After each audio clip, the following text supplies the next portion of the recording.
இந்த மாதம் தேவன் நமக்கு கொடுத்த வாக்குத்தத்தத்தை நாம் தொடர்ந்து தியானிக்க போகிறோம். போன வாரத்துக்கு முந்தின வாரம் நம்ம கொஞ்சம் நேரம் அந்த வசனத்தை தியானித்தோம். இன்றைக்கு அதில் இருக்கிற ஒரு ஃப்ரேஸை மட்டும், ஒரு வார்த்தையை மட்டும் நான் உங்களிடத்தில் விளக்க விரும்புகிறேன். ஆதியாகமத்தின் புஸ்தகம் 49ஆம் அதிகாரம் அதனுடைய 25வது வசனத்தை நம்ம எல்லோரும் சேர்ந்து வாசிக்கலாம். அந்த வசனத்தை எல்லோரும் சேர்ந்து வாசிங்க. பழைய ஏற்பாட்டில் 67வது பக்கத்தில் இருக்கிறது. உன் தகப்பனுடைய தேவனாலே அப்படி ஆயிற்று, அவர் உனக்கு துணையாய் இருப்பார், சர்வ வல்லவராலே அப்படி ஆயிற்று. உயர வானத்தில் இருந்து உண்டாகும் ஆசீர்வாதங்களினாலும் கீழே ஆழத்தில் உண்டாகும் ஆசீர்வாதங்களினாலும் ஸ்தனங்களுக்கும் கற்பங்களுக்கும் உரிய ஆசீர்வாதங்களினாலும் உன்னை ஆசீர்வதிப்பார். அதில் ஒரு வார்த்தை இருக்கிறது, சர்வ வல்லவர். நான் இன்றைக்கி என்ன பேச போகிறேன்னா, சர்வ வல்லவர்னு பேச போகிறேன். நீங்கள் எல்லோரும் என்னை கவனிக்கணும். ஒரு 20 நிமிஷம் தான் பேச போகிறேன், சரியா? சர்வ வல்லவர் அப்படின்னா எபிரேய மொழியில் எல்ஷடாய். சொல்லுங்கள். யா, குட், நைஸ், நல்லா சொல்கிறீங்க. எல்ஷடாய். எல்ஷடாய்ன்ற பேர் முழு பைபிள்லேயும் 48 முறை வருகிறது. எல்ஷடாய்ன்றது நமக்கு தெரியாத ஒன்றும் இல்லை, பாட்டு பாடுகிறோம். 48 முறை எல்ஷடாய்ன்ற பேர் வேதத்தில் வருகிறது. அதில் 37 முறை யோபு புஸ்தகத்தில் மட்டும் வருது. யோபு என்ன சொல்கிறாருன்னா, தேவனை சர்வ வல்லவர் சர்வ வல்லவர்னு சொல்கிறார். இங்கே யாக்கோபு யோசேப்பிட்ட சொல்கிறாரு, சர்வ வல்லவர் உன்னை ஆசீர்வதிப்பார். எப்படி ஆசீர்வதிப்பாராம்? உயர வானத்திலிருந்து உண்டாகும் ஆசீர்வாதத்தினாலும் கீழே ஆழத்திலிருந்து உண்டாகும் ஆசீர்வாதத்தினாலும் ஸ்தனங்களுக்கும் கற்பங்களுக்கும் உரிய ஆசீர்வாதத்தினாலும் கர்த்தர் உன்னை ஆசீர்வதிப்பார். இந்த எல்ஷடாயுடைய வேலையை நான் சொல்கிறேன், கவனிங்க. எல்ஷடாயுடைய குணாதிசயத்தெல்லாம் நம்ம படிக்கலாம். அதுக்கு முன்னாடி எல்ஷடாயுடைய வேலை என்னென்னா, ஆசீர்வதிக்கிறவர். ஆமென். இதை யோபு சொல்கிறார், கர்த்தர் கொடுத்தார், கர்த்தர் எடுத்தார், கர்த்தருடைய நாமத்துக்கு ஸ்தோத்திரம். அவர் யோபு சொல்லும்போது சொல்கிறாரு, இந்த எல்ஷடாயுடைய வேலை என்னென்னா, கொடுக்கிற எல்ஷடாய். உங்கள் எல்லாருக்குமே கொடுக்குறார், நம்ம எல்லாருக்குமே கொடுக்க. என்ன கொடுத்துருக்கிறார் தெரியுமா? வசனம் சொல்லுது, மாம்ச தேகமுள்ள யாவருக்கும் ஆகாரம் கொடுக்கிறார். மூக்கில் மூச்சு ஓடுதா, அது இயேசு கொடுத்தது. ஜீவனை கொடுக்கிறார், சுவாசத்தை கொடுக்கிறார், சகலத்தையும் கொடுக்கிறார். இந்த எல்ஷடாயை பற்றி தான் இன்னைக்கு கற்றுக்கொள்ள போகிறோம். 3 குடும்பத்தை பற்றி நான் சொல்ல போகிறேன். என்னுடைய பாயிண்ட் மட்டும் சொல்கிறேன். ஆபிரகாம் குடும்பம், ஈசாக்கு குடும்பம், அப்புறம் யாக்கோபு குடும்பம். இந்த முற்பிதாக்களின் குடும்பத்தில் சர்வ வல்லவர் என்ன செய்தார், எல்ஷடா என்ன செய்தார்? முதல் குறிப்பு வாசிக்கலாம். ஆதியாகம புஸ்தகம் 18வது அதிகாரம் 17வது அதிகாரம் 1ஆம் வசனத்தை ஃபஸ்ட்டு வாசிங்க. ஆபிரகாம் 99 வயதான போது கர்த்தர் ஆபிரகாமுக்கு தரிசனமாகி, கவனிங்க, பைபிள்லேயே முதல் முறையில் எல்ஷடாய் அப்படின்ற வார்த்தை இங்கே தான் வருது. நான் சர்வ வல்லமை உள்ள தேவன், எனக்கு முன்னாடி நீ நடந்து கொண்டு எப்படி இரு, உத்தமனாயிரு. எல்ஷடா என்பதனுடைய அர்த்தத்தை நான் சொல்லுகிறேன், கவனிங்க. எங்கே மனித வல்லமை தோற்று போகிறதோ அங்கே அவர் செயல்படுகிறார். இன்னொருக்கா நான் சொல்கிறேன், எங்கே நீங்கள் ஃபெயில் ஆகுறீங்களோ அங்கே எல்ஷடாய் கிரியை செய்கிறார். அவ்வளோதான், என்னால் முடியாது அப்படின்னு எங்கே நீங்கள் ஒத்துக்கொள்கிறீங்களோ அங்கே தான் தேவன் கிரியை செய்வார். இப்போ ஆபிரகாமுக்கு எத்தனை வயசு? அந்த 1ஆவது வசனத்தில் என்ன போட்டிருக்கு? ஆபிரகாமுக்கு 99 வயதானது. பவுல் அப்போஸ்தலன் சொல்கிறாரு ஆபிரகாமை பற்றி, ஆபிரகாமினுடைய சரீரம் செத்து போய்விட்டது, சாராளுடைய கற்பம் செத்து போயிடுச்சு, இனிமே பிள்ளை பிறக்காது. மனிதனுடைய முழு பலனும் எங்கே தோற்று போகிறதோ அங்கே எல்ஷடாய் வெளிப்படுகிறார். நிறையா நேரத்தில் நாம் என்ன செய்கிறோன்னா, நம்ம பலனால் செயல்பட ஆரம்பிக்கிறோம், நம்ம ஞானத்தால் செயல்பட ஆரம்பிக்கிறோம், நம்ம அனுபவத்தால் செயல்பட ஆரம்பிக்கிறோம். என்னைக்கு உங்கள் அனுபவம், உங்களுடைய சூழ்நிலை, உங்கள் ஞானம், உங்கள் பணம், உங்கள் காரியம் ட்ரைன் ஆகுதோ அந்த நேரத்தில் எல்ஷடாய் வந்துடுவார். ஆமென் சொல்லுங்களேன். இந்த எல்ஷடாய் ஆபிரகாம் குடும்பத்தில் என்ன சொல்கிறார் தெரியுமா? 15வது வசனத்தில் சொல்கிறாரு, பேரை மாற்றுறார். தேவன் ஆபிரகாமை நோக்கி, உன் மனைவியாகிய சாராயை இனி சாராய் என்று அழைப்பாதிருப்பதாக. சாராள் என்பது அவளுக்கு பேராக இருக்கும், ஏன்னா அவள் நிறைய பேருக்கு தாயாய் மாறுவாள். 19வது வசனத்தை பாருங்கள். 19வது வசனம், அப்பொழுது தேவன், உன் மனைவியாகிய சாராள் கவனிங்க, இங்கே ஆண்டவர் ஆபிரகாம்கிட்ட சொல்கிறாரு, உன் மனைவியாகிய சாராளுக்கு ஒரு ஆண் குழந்தை பிறக்கும். அதுவும் எப்படி பிறக்கும் தெரியுமா? நிச்சயமாக பிறக்கும், கன்ஃபார்மாக பிறக்கும். அந்த அந்த அந்த குமாரனுக்கு பேரும் வைக்கிறார். 21 வசனத்தை பாருங்கள். 21 வசனத்தில், வருகிற வருஷத்தில் குறித்த காலத்தில் சாரால் உனக்கு பெறப்போகிற, பாருங்கள், பேர் பிறக்கிறதுக்கு முன்னாடி ஆண்டவர் பேர் வச்சுட்டார், கன்ஃபார்மாக சொல்லிட்டார். இப்போ நமக்கு அல்ட்ராசவுண்டு இதெல்லாம் வச்சு என்ன பிள்ளை பறக்க போகுது அப்படின்னு சொல்லி மேலை நாடுகளில் கற்றுக்கொள்கிறாங்க, பார்த்துறாங்க. இந்தியாவில் கிடையாது. இவன் ஜார்டன் பிறக்கும்போது டேனி அவங்க அண்ணன் பையன், அவன் அங்கே எந்த ஊடுறா, போர்ச்சுகலில் இருக்காங்க. அங்கே வச்சே சொல்லிட்டாங்க, பாச ஆம்பளை பிள்ளை பிறக்க போகுது, பேர் நல்ல பேராக சொல்லுங்கள் அப்படின்னு சொல்லி பேரெல்லாம் வச்சாச்சு. பிறக்கிறதுக்கு முன்னாடியே பேர் வச்சாச்சு. ஆனால் எந்த வித விஞ்ஞான அறிவும் இல்லாத அந்த நாட்களில் ஆண்டவர் சொல்லிட்டாரு, இது ஆம்பளை பிள்ளை, இவனுக்கு பேர் வச்சுட்டேன், என்ன பேர்? ஈசாக்கு அப்படின்னு பேர் வச்சாச்சு. தேவன் உங்களை சந்திக்கும் போது உங்களுக்கு விசுவாசம் அதிகமாகுது. சர்ச்சுக்கு வந்தவொடனே சார்ஜ் ஆகிடுறீங்க. சர்ச்சுக்கு வந்து சோர்ந்து போய் வர்றீங்க, இங்கே வந்தவொடனே ஆண்டவர் பேசி சார்ஜ் ஆகிடுறீங்க. ஆனால் வெளியில் போகும்போதே என்ன சொல்லிட்டு போகிறீங்க தெரியுமா? இதெல்லாம் நடக்காது, இதெல்லாம் வேலைக்கே ஆகாது. அப்படி தான் இந்த சாரால் செய்தால். 18ஆம் அதிகாரத்தை பாருங்கள். 18ஆம் அதிகாரம் 12வது வசனத்தில் எழுதியிருக்கிறது, ஆகையால் சாரால் உள்ளத்திலே நகைத்து, நான் கிழவியும் என் ஆண்டவன் வயது முதிர்ந்தவனுமாக இருக்கும்போது எனக்கு இன்பம் உண்டாயிருக்குமோ? அப்பொழுது கர்த்தர் ஆபிரகாமை நோக்கி, சாரால் நகைத்து நான் கிழவியாக இருக்க பிள்ளை பெறுவது மெய்யோ என்று சொல்லுவானேன். பாருங்க, இந்த எல்ஷடாய் எப்படிப்பட்டவர்னு சொல்கிறேன். எல்ஷடாய்க்கு வயது ஒரு தடை இல்லை. ரெண்டாவது, இந்த எல்ஷடாய்க்கு சூழ்நிலை ஒரு தடை இல்லை. உங்கள் சூழ்நிலை எப்படிப்பட்ட சூழ்நிலையாகவும் இருக்கட்டும், உங்கள் வயசு எவ்வளோ வயசாகவும் மாறி இருக்கட்டும், கர்த்தர் சொன்னார் என்றால் சொன்னது அப்படியே நடக்கும். ஒரு ஆமென் சொல்லுங்களேன். ஆபிரகாம் குடும்பத்தில் நீங்கள் கேட்டிங்கன்னா ஆபிரகாம் சொல்லுவான், கர்த்தரால் ஆகாத காரியம் ஒன்றும் இல்லை. அந்த வசனத்தை வாசிங்க, 14வது வசனத்தை. தேவன் கேட்குற கேள்வி, கர்த்தரால் ஆகாத காரியம் உண்டோ? என்னுடைய முதல் குறிப்பை சொல்லுகிறேன். சூழ்நிலைகள் எதிராக இருக்கும்போது இந்த எல்ஷடாய் செயல்படுகிறார். உங்கள் சூழ்நிலை எவ்வளவு மோசமாக இருந்தாலும் பரவாயில்லை, ஆண்டவருடைய சமூகத்திலே ஆண்டவர் தம்முடைய வார்த்தையை சொல்லுகிறார், கர்த்தரால் ஆகாத காரியம் ஒன்று உண்டோ? ஏன் இது ஆண்டவர் செய்கிறாரு அப்படி தெரியுமா? ஏன் செய்கிறார் தெரியுமா? அவருடைய உடன்படிக்கையை நிறைவேற்ற, அவருடைய வார்த்தையிலே அவர் உண்மை உள்ளவர் என்பதை காட்ட ஆண்டவர் நிறைவேற்றுவார். ஆமென் சொல்லுங்களேன். எல்ஷடாய் முதலாவது ஆபிரகாம் குடும்பத்தில் செயல்பட்டார். அடுத்து ஆபிரகாம் குடும்பத்தில் எப்படி செயல்பட்டார் தெரியுமா? ஆபிரகாம் சொல்லும்போது ஆபிரகாமுக்கு குஷியாக இருக்குது, என் மகனுக்கு. சரி வாசிக்கலாம். ரோமர் புஸ்தகம் 4 அதிகாரத்தை எடுத்துக்கொள்ளுங்க. இந்த எல்ஷடாய் என்ன செய்வார் அப்படி சொன்னால், இல்லாதவைகளை இருக்கிறவைகளை போல வரவழைக்கிறார். அந்த வசனத்தை எடுத்தவர்கள் வாசிங்க. ரோமர் புஸ்தகம் 4ஆம் அதிகாரம், அந்த வசனத்தை எடுத்துக்கொள்ளுங்க. 4ஆம் அதிகாரம் 17வது வசனத்தில் எழுதியிருக்கிறது, அநேக ஜாதிகளுக்கு உன்னை தகப்பனாக ஏற்படுத்தினேன் என்று எழுதியிருக்கிறபடி அவன் தான் விசுவாசித்தவருமாய் மரித்தோரை உயிர்ப்பித்து இல்லாதவைகளை. சரி, இப்போ நான் உங்களை பார்த்து கேட்கேன், ப்ராக்டிக்கலாக கேட்கேன். உங்கள் வீட்டில் என்ன இல்லை? நிறையா நம்ம இந்தியனோடைய மைண்டு என்னென்னா, இந்தியன்ஸோட மைண்டு இருக்கிறத பார்க்க மாட்டோம். எதை பார்ப்போம்? இல்லாத. உங்கள்கிட்ட பல ஆயிரம் கோடியே கொடுத்தாலும் ஏதோ ஒன்று இல்லையோ அதை தான் பார்ப்போம். இப்போ நான் உங்களை கேட்குறேன், ஒரு லிஸ்ட்டு எடுங்க. உங்கள் வீட்டில் என்ன இல்லை? சமாதானம் இல்லையா? சந்தோஷம் இல்லையா? நிம்மதி இல்லையா? பிள்ளை இல்லையா? ஆரோக்கியம் இல்லையா? இல்லாததெல்லாம் எழுதுங்க. இன்றைக்கி ப்ராக்டிக்கல் வேலை உங்களுக்கு. வீட்டில் போய் எழுதுங்க. இல்லாதது எதெல்லாம் இல்லை? ஃப்ரிட்ஜ் இல்லை, வாஷிங் மிஷின் இல்லை, அதெல்லாம் எழுதுங்க. சும்மா பரவாயில்ல. இந்த தேவன் எப்படிப்பட்டவர் தெரியுமா? நான் சொல்கிறேன், இல்லாதவைகளை இருக்கிறவைகளை போல அழைக்கிறவர். நான் இன்னும் சிம்பிளாக சொல்கிறேன், இல்லாததை அப்படியே கொண்டு வருகிறவர். ஆமென் சொல்லுங்களேன். எல்ஷடாய் அப்படின்னு நீங்கள் கூப்பிடும்போது என்ன அர்த்தம் தெரியுமா? உங்கள் வாழ்க்கையில் இல்லாத ஒன்று அப்படியே வந்துருமா. ஆமென் சொல்லுங்களேன். அவர் என்ன செய்கிறாரா? இல்லாதவைகள். கவனிங்க, ஆதி ஆகமத்தை நான் சொல்கிறேன் உங்களுக்கு புரிஞ்சுக்கிறதுக்காக.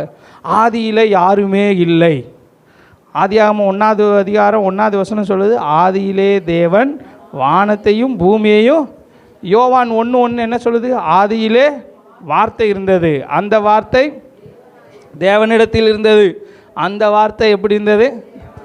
ஆதியில் யாருமே இல்லைங்க. கவனிங்க, ஆரம்பத்தில் ஹிந்தியில் சொல்லணும்னா ஷுருமே, ரொம்ப ஆதியில் யாருமே இல்லை. தேவன் மட்டும்தான் இருந்தார், தேவன் மட்டும்தான் இருந்தார், வேறு யாருமே கிடையாது.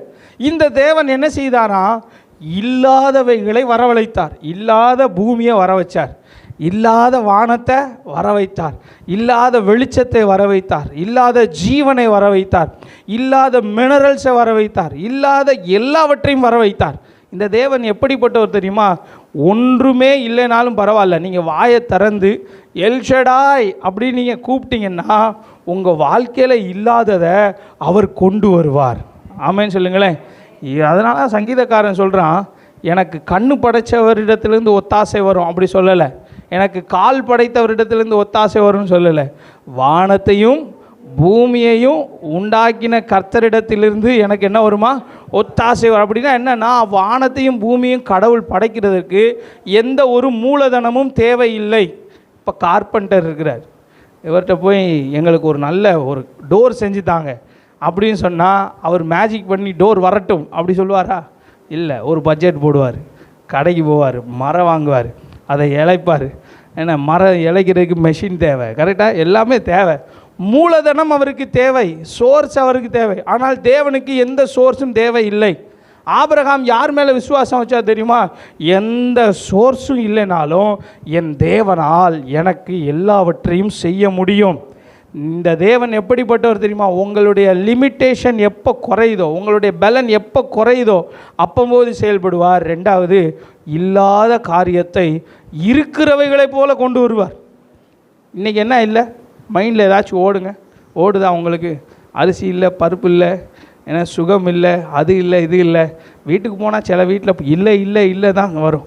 நல்லது. இல்லாத நேரத்துலலாம் நீங்கள் கூப்பிடுங்க, எல்ஷடாய் எல்ஷடாய் எல்ஷடாய். ஆபிரகாம் வீட்டில் என்ன இல்லை தெரியுமா? எல்லாம் இருந்துச்சு, ஒன்று இல்லை, பிள்ளை இல்லை, சுதந்திரவாளி இல்லை, தன் கற்ப பிறப்பு இல்லை. இல்லை ஆண்டவரே என்ன செய்ய? ஆண்டவர் சொன்னார், நான் எல்ஷடாய். எல்ஷடாய்னா யார் தெரியுமா? இல்லாதவைகளை இருக்கிறவைகளை போல அழைக்கிறவர். அடுத்து எல்ஷடாய் என்ன செய்கிறார்? உன் புலம்பல்களை கேட்கிறார். ஆபிரகாம் புலம்புனா, ஆண்டவர்கிட்ட புலம்புனா, ஆண்டவரே என் வீட்டில் பிள்ளை இல்லை, எலையேசர் எனக்கு அப்படி இருக்கிறான், பிள்ளைய போல இருக்கிறான், இவனுக்கு நான் சொத்தெல்லாம் எழுதி கொடுக்க வேண்டியிருக்கு. ஆண்டவர் சொல்கிறார், உன் புலம்பலை நான் கேட்கிறேன். எல்ஷடாய் எப்படிப்பட்டவர் என்றால், மூன்றாவது, ஆபிரகாம் குடும்பத்தில் புலம்பலை கேட்கிறவர். யார் வீட்டிலெல்லாம் புலம்பல் இருக்கிறது?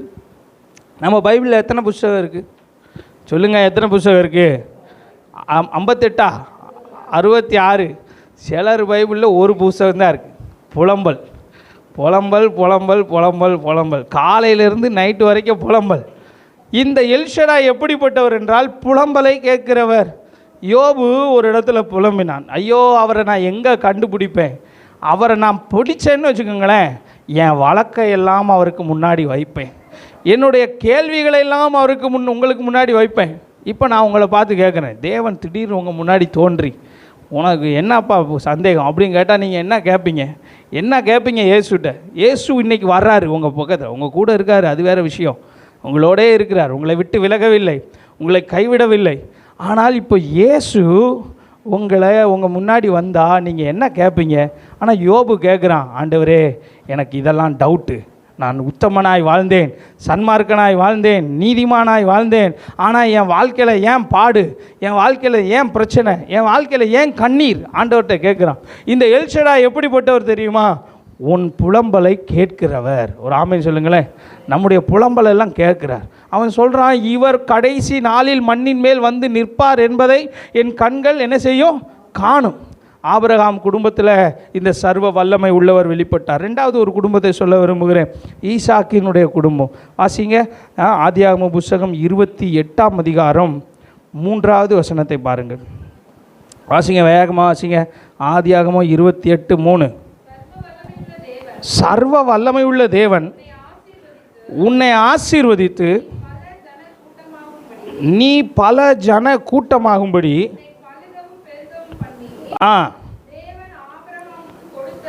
ரைட்டு இருக்கட்டும். இப்போ கவனி, இப்போது ஈசாக்கு தன் பிள்ளையை ஆசீர்வதிக்கிறான். எப்படி சொல்லி ஆசீர்வதிக்கிறான் தெரியுமா? சர்வ வல்லமை உள்ள தேவன் உன்னை ஆசீர்வதிப்பார். நீங்கள் யாரையாச்சும் ஆசீர்வதிங்கன்னா இந்த வார்த்தையை சொல்லி ஆசீர்வதிங்க. எல்ஷடாய் உங்களை ஆசீர்வதிப்பார். சர்வ வல்லமை உள்ளவர் உங்களை ஆசீர்வதிப்பார். இந்த ஈசாக்குக்கு இவர் சர்வ வல்லமை உள்ளவர் என்பது எப்படி அறிவு வந்துச்சு தெரியுமா?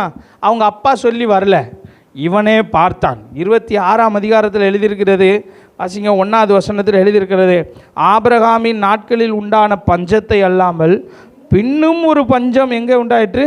தேசத்தில் உண்டாயிற்று. அப்பொழுது ஈசாக்கு பெலிஸ்தருக்கு ராஜாவாகிய அபிமெலேக்கிடத்தில் கேராரூருக்கு, கேரார் அப்படின்னா என்ன தெரியுமா அர்த்தம்? நான் சொல்கிறேன் கவனிங்க. எபிரேயத்தில் கேரார் என்றால் மரணம்.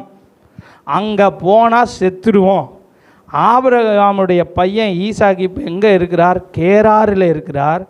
பஞ்சம் கொடுமையாக இருக்கிறது. பஞ்சம் தலைவிரித்து ஆடுகிறது. விதை விதைத்தால் அந்த விதை அப்படியே சூனியமாக போயிடும். இங்கே போய் வேலை செஞ்சேன்னா அவன் வாழ்க்கையே முடிஞ்சிச்சு.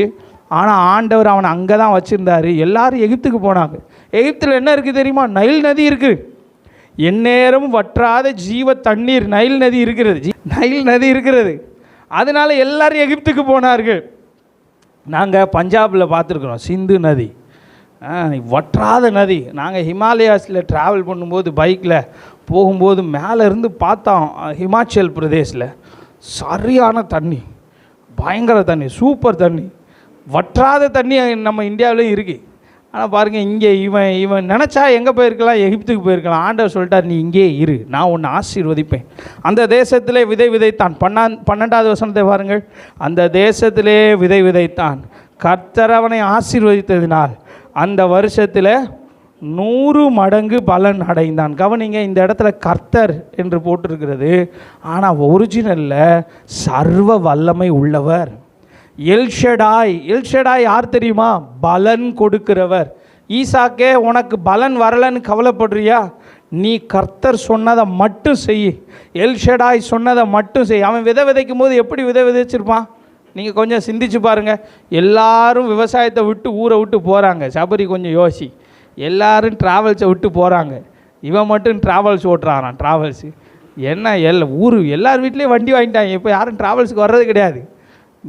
ஆனால் நீ சோத்திரத்தோடு, ஜெபத்தோடு, கண்ணீரோடு, ஆண்டவரே நான் இந்த வேலையை செய்ய போகிறேன் அப்படின்னு சொல்லி அவன் கண்ணீரோடு விதைச்சிருப்பான். அவனுக்குள்ளே ஒரு விசுவாசம் இருந்துச்சு. எங்கள் அம்மா சாராளுடைய கற்பம் செத்து போயிருந்துச்சு, கற்பமே இல்லை. 100 வயசான பாட்டி தாத்தாவுக்கு ஆண்டவர் பிள்ளையை கொடுக்க முடியும் என்றால் இந்த சின்ன விதையை கர்த்தர் ஆசீர்வதிக்க முடியும்.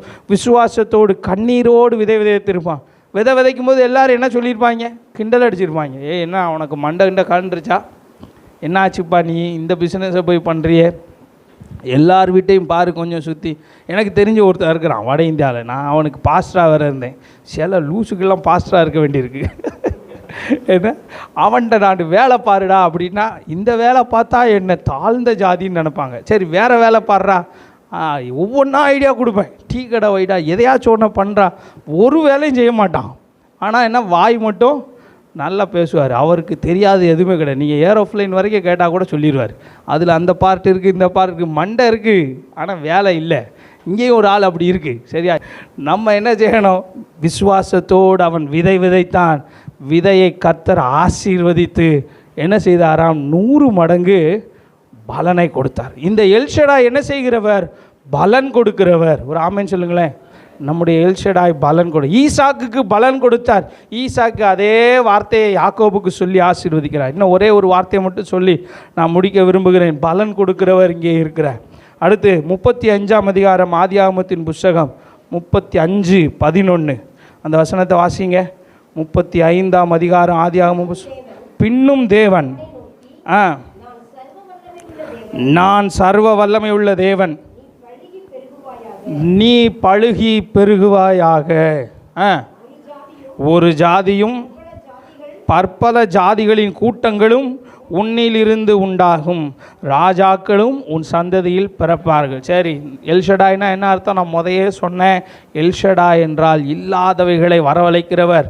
உங்களுடைய எஃபர்ட் எப்பெல்லாம் ஃபெயில் ஆகிறதோ அப்பெல்லாம் தேவன் எல்ஷடாய் வெளிப்படுகிறார். அடுத்து எல்ஷடாய் உன் புலம்பலை கேட்கிறார். எல்ஷடாய் பலன் கொடுக்கிறார். கடைசியார் எல்ஷடாய் பெருக பண்ணுகிறார்.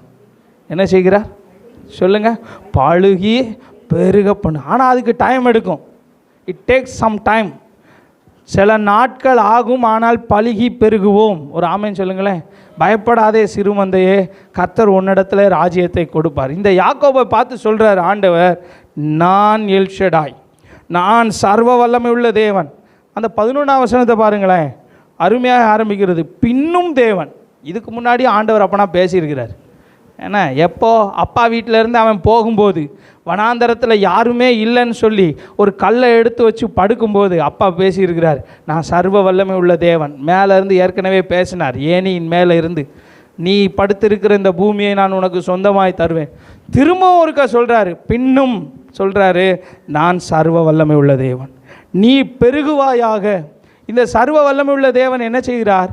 பெருக பண்ணுகிறார். உங்கள்கிட்ட இருக்கிறது கொஞ்சமாக, அந்த கொஞ்சத்தை பெருக பண்ணுகிறார். அங்கே 5 அப்பம் 2 மீனை கொண்டு வந்தான் ஒரு சின்ன பையன். 5 ரொட்டி அவர் 2 மச்சிலியா. நீங்கள் ஹிந்தியில் சொல்லுங்கள், 5 ரொட்டி சொல்லுங்களேன். ஹிந்தி கற்றுக்கோங்க, ஹிந்திக்கு எதிர்ப்பு கிடையாதுல. 5 ரொட்டி 2 மச்சிலியா. ஆமாம், இதை கொண்டு வந்தான் பாருங்க இயேசு கையில். இது பெருகிருச்சு. இது பெருகி பெருகி பெருகி 5000 பேர் சாப்பிட்டார்கள். ஆண்கள் மட்டும் 5000 பேர். நம்ம ஆண்கள் சாப்பிட்டா எப்படி சாப்பிடுவாங்கன்னு தெரியும். பொழந்துட்டாங்க. கிட்டத்தட்ட 30,000 பேர் ஒரே நேரத்தில் சாப்பிட்ருக்குறாங்க. 12 கூடை நிறைய எடுத்தாங்க. கூடைன்னா நீங்கள் இந்த காய்கறி வாங்க போகிற கூடை கிடையாது, ஒரு ஆளையே உள்ளே உட்கார வச்சிடலாம். நம்ம ஊரில் இந்த ப்ளூ கலர் ட்ரம்மில் தண்ணி பிடிக்காங்களே, அந்த மாதிரி கூடை 12 கூடை நிறைய மீதியான துணிக்கைகளை எடுத்தார்கள். ஏன் தெரியுமா? இவர் சர்வ வல்லமை உள்ளவர். ஆமென் சொல்லுங்களேன். இவர் பெருக பண்ணுகிறவர், கொஞ்சத்தை பெருக பண்ணுகிறவர். இங்கே யாக்கோபுடைய சூழ்நிலை என்ன தெரியுமா? நாங்கள் கொஞ்ச ஜனம் உள்ளவர்கள். 30ஆம் வசனத்தை வாசிங்க. 34:30 வாசிங்க. 34:30 ஆதியாகமம் 30. அப்பொழுது யாக்கோபு சிமியோனையும் லேவியையும் பார்த்து, இந்த தேசத்தில் குடியிருக்கிற கானானியரிடத்திலும் பெரிசியரிடத்திலும் என் வாசனையை நீங்கள் கெடுத்ததினாலே என்ன செஞ்சீங்க? கலங்க பண்ணினீர்கள். அடுத்த வார்த்தை தான் முக்கியமான வார்த்தை, நான் கொஞ்ச ஜனம் உள்ளவன். இதுதான் போதும். இங்கே யாக்கோபு கொஞ்சமாக இருக்கிறான். 12 பிள்ளைங்க தான் இருக்குது. இவன் மனைவி 12 பிள்ளைங்க. கொஞ்ச ஜனம் உள்ளவன். நான் என்ன செய்வேன்? கலங்கி போயிருக்கிறான், வேதனையோடு கூட இருக்கிறான், பயத்தில் இருக்கிறான். ஆண்டவர் சொல்கிறாரு, நான் சர்வ வல்லமை உள்ள தேவன், நீ பெருகுவாயாக. இன்றைக்கி ஆண்டவர் உங்களை பார்த்து ஆண்டவர் இப்படி சொல்கிறார், நீ பெருகுவாயாக, உன் பிஸ்னஸில் நீ பெருகுவாயாக. அவர் சர்வ வல்லமை உள்ள தேவன். நீங்கள் எப்பெல்லாம் எல்ஷடாய்னு கூப்பிட்றீங்களோ அப்போல்லாம் ஆண்டவர் உங்களை பெருக பண்ணுவார். உங்கள்கிட்ட கொஞ்சம் இருக்கிறதா? உங்கள் மணி பர்ஸை பாருங்கள், உங்கள் அக்கௌண்ட்டை செக் பண்ணுங்கள், கொஞ்சம் இருக்கிறதா? எல்ஷடாய்ன்னு சொல்லுங்கள். ஆண்டவர் அதை பெருக பண்ணுவார். தேவனால் கூடாத காரியம் ஒன்றுமில்லை. அதுக்காக மந்திரம் பண்ண சொல்லலை, விசுவாசத்தோடு உழைக்க ஆரம்பியுங்கள். கர்த்தர் கொஞ்சத்தை பெருக பண்ணுகிறவர், கொஞ்சத்தை ஆச்சரியமாய் மாற்றுகிறவர் நம்முடைய தேவன். கண்களை மூடி ஜெபம் பண்ண போகிறோம். எல்லாரும் கண்களை மூடி ஜெபம் பண்ணுவோம். பரிசுத்த ஆவியானவர் இந்த இடத்துல கிரியை செய்வாராக. ஹல்லேலூயா, ஹல்லேலூயா, ஹல்லேலூயா. தேவனே, நீர் எல்ஷடாயாக இருக்கிறீர். ஆண்டவரே, எங்களுடைய எஃபர்ட், எங்களுடைய பலன் குறுகி போகும்போதெல்லாம், குன்றி போகும்போதெல்லாம், ஆண்டவரே 99 வயதான அந்த ஆபிரகாமை பார்த்து நான் சர்வ வல்லமை உள்ளவர் என்றீரே, எங்கள் வீட்டுக்குள்ளேயும் கர்த்தர் நீர் அப்படி கிரியை செய்வீராக. ஆண்டவரே, உம்மால் ஆகாத காரியம் ஒன்றும் இல்லை, உம்மால் ஆகாத காரியம் ஒன்றும் இல்லை. கர்த்தரை ஸ்தோத்திரம் பண்ணுவோம். கர்த்தரால் ஆகாத காரியம் ஒன்றும் இல்லை. அவர் தன்னுடைய வார்த்தையிலே உண்மை உள்ளவர். 12ஆம் அதிகாரத்தில் சொன்னார், உனக்குள் பூமியின் வம்சங்கள் எல்லாம் ஆசீர்வதிக்கப்படும் சொன்னார்.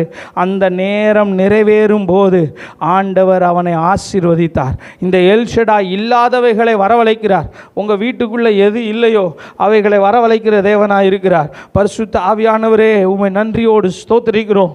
எங்கள் புலம்பல்களை கர்த்தர் நீர் காது கொடுத்து கேட்பீராக.